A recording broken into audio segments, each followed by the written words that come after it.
Hi, everybody. It's ASOS. Welcome back to Transportation to the Other Side, um, where we basically talk about things that don't really fit everybody's boxes of what paranormal is and what experiencing something paranormal is. Because I feel like people always go, "Oh, you're talking about paranormal stuff. You just want to talk about ghosts and demons and things that move around at night that are scary." But I think people don't realize that there's this whole box of the other side that you don't know about. And when people say paranormal, they just mean things that aren't very much explained, things that scientists don't even know how to explain. There's so many categories that are not demon related or ghost related or even alien related that are very unexplained. And that's what we mean when we say let's go to the other side, because the other side is just everything that we can't see but we can feel. We know it's there, we know it exists. And one of the biggest things that people know exists and know happens is sleep paralysis and nightmares. I mean, that's one of the biggest things is in your dreams. You can feel like you're really living out that reality, but you're really not living out that reality. You're kind of always stuck in this REM state of, am I awake? Am I asleep? Am I really experiencing this or is it not real? And you're trying to figure that out, especially when you wake up from it and you know you're fully awake this time and you're like, did I experience that or did I not experience that?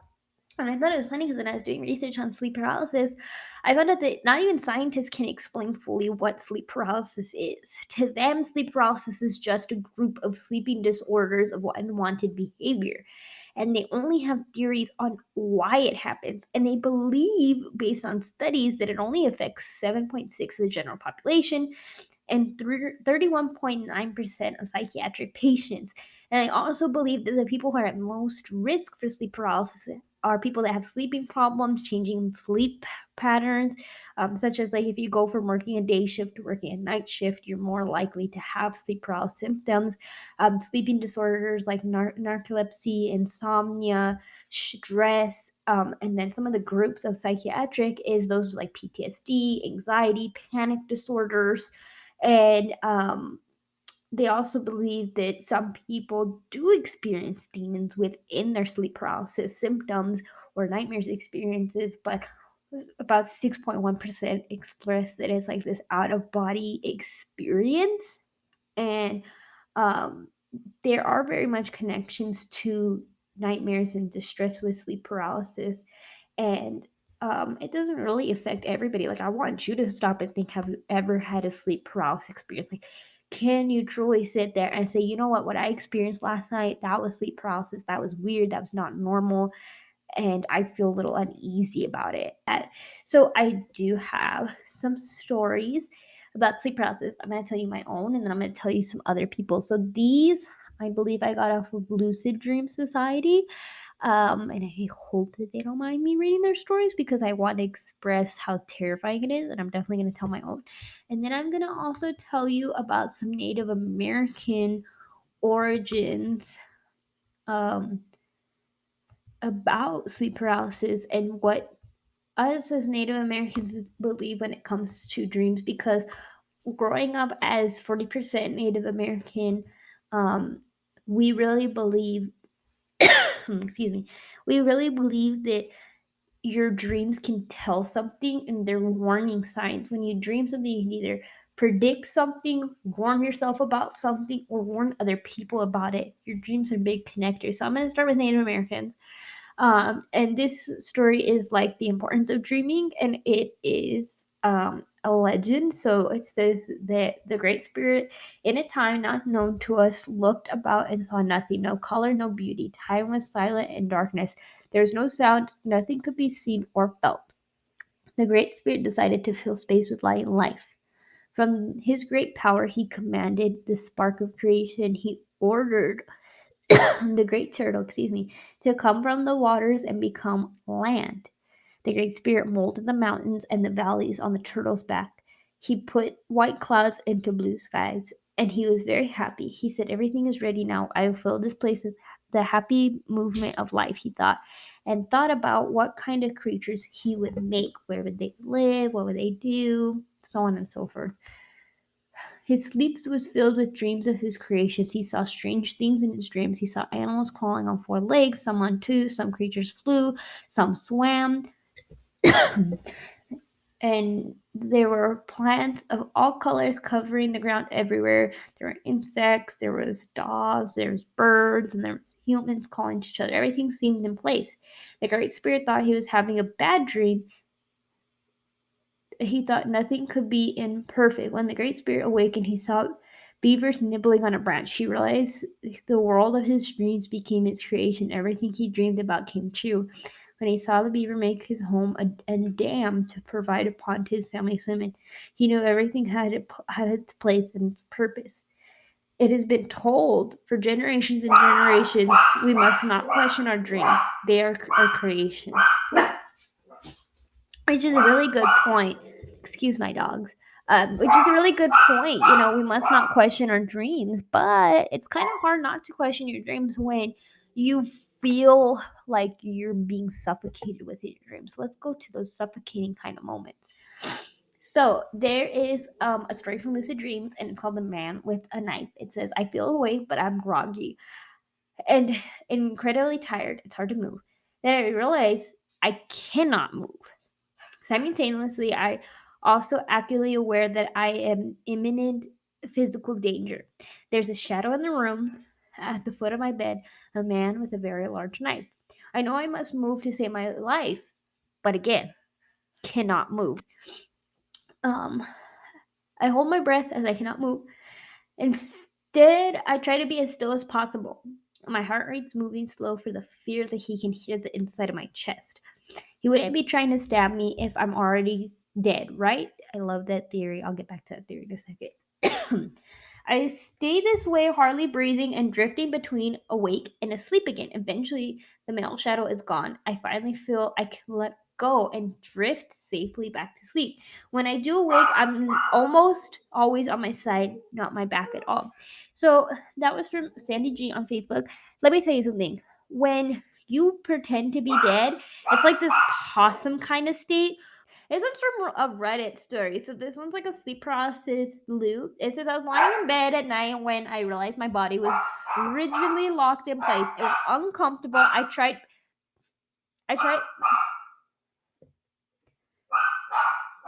from Reddit. I was lying in bed at night when I realized my body was rigidly locked in place. Very uncomfortable.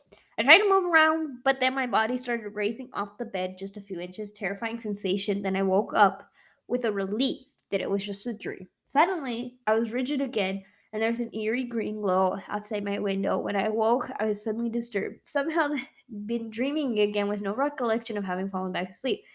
I was even more rigid, locked up ever before, floating so far off the bed that I almost at the ceiling.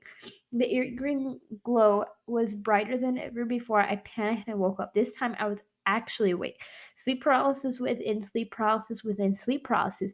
Dreaming of being exactly where I was in my own bed within the same dream experience. Which it started off when I was 5. So when I was 5 years old, I drowned. Everybody talks about it.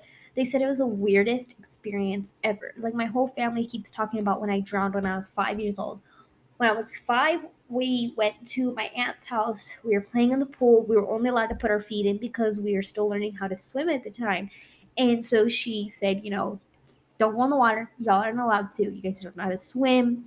Yeah, there's adults around, but still, just don't do it. Just put your feet in, call it a day.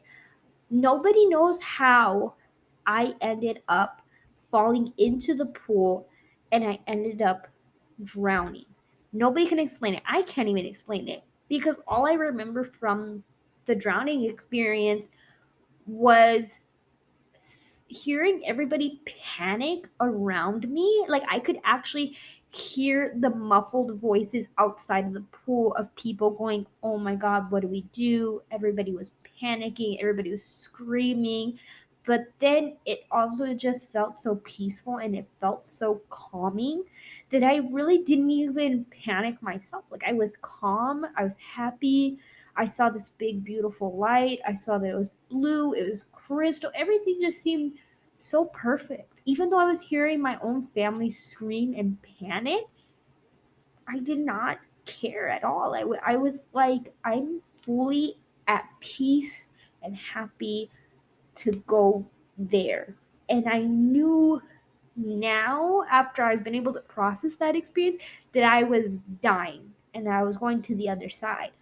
But, my 5-year old mind, I really didn't understand what was going on. I just could hear people screaming. And I often questioned whether I actually was dying and whether I was going to the other side. But then when I started hearing other people's experience of dying and trying to go to the other side and then coming back, it all sounded exactly like mine. Real horrifying experience that I had to do a lot of research into. But after I experienced kind of crossing over, I always felt like I then kind of opened Pandora's box, as you would say, and I started to experience a lot of things I could not explain to anybody else, like sleep paralysis, because it got progressively worse as I grew up and as I started even trying to figure more out of why I was having so many near death experiences and why I kept coming back and why I kept having suddenly more of an open awareness towards things like that. So when I was about 9 years old, I remember that there was this lady that would take care of me in my sleep. I just always remembered being not awake, but not being awake, not being asleep. But there'd be this lady that would sit next to me at my bedside, and I knew she would brush my hair, she would clip my nails, she would take very good care of me. And she stayed with me for a few months. And for a few months, I had no problems with this paralysis experience. To me, this old lady was super kind, super wonderful. Then I turned about 11 years old and I got my own room for the first time because I always lived with my siblings in whatever room it was because my parents couldn't really afford to have all of us have our own room. So it wasn't until I was about 11 that that finally happened because my older sister moved out. And so everybody got their own rooms. And when I went to go have my own room, the first few nights were rough. I wasn't having sleep paralysis experience, but I was definitely having nightmares where I was hearing things, seeing things. Even my sister would admit every now and then that she would see and hear things too.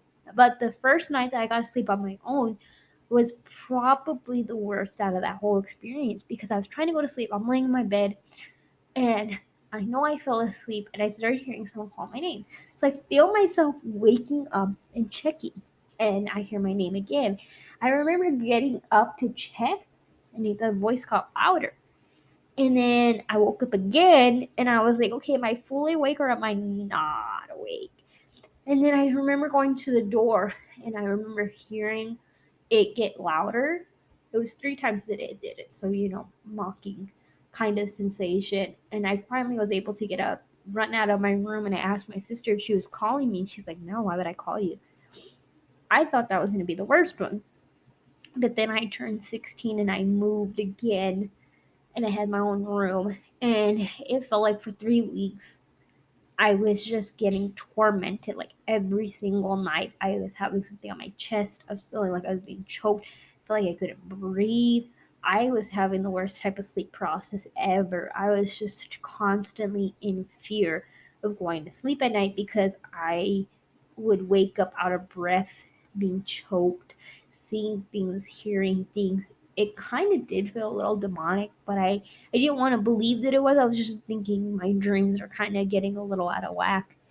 And then one night, I decided to change my whole bed around, my whole room. I tried making it be a little more comfortable for me. And then the last night that I had sleep paralysis, a little boy showed up at the foot of my bed choking me. And I remember trying to scream for my dad, and I just couldn't. I was so out of breath that I could not call for my dad. And I remember begging for my dad. I was like, Dad, Dad, Dad, Dad, Dad. And like nothing was coming on. I told my dad about it. And he's like, next time that happens, my dad started giving me all sorts of advice because I was genuinely terrified. And then I ended up not having any more sleep paralysis. After that, and I haven't had a sleep paralysis experience since I was about 16. I mean, I do wake up every now and then where I wake up and I feel like I can't breathe, but sometimes I'm like, that's just because I have allergies or, I try to explain it as something else. So if you have any sleep paralysis experiences, do share them. do talk about them because maybe then we can all help each other kind of understand what our dreams are and everything like that. And I do think that dreams are these parallels to the other side, and they do connect us to things that we are terrified about, things that we don't want to admit, and things that we subconsciously suppress, but then they pop up again in our dreams. I hope y'all enjoyed hanging out with me. I'm ASOS from the Transportation to the Other Side. I'm sorry about my dogs. I'm sorry about the allergies. Bye.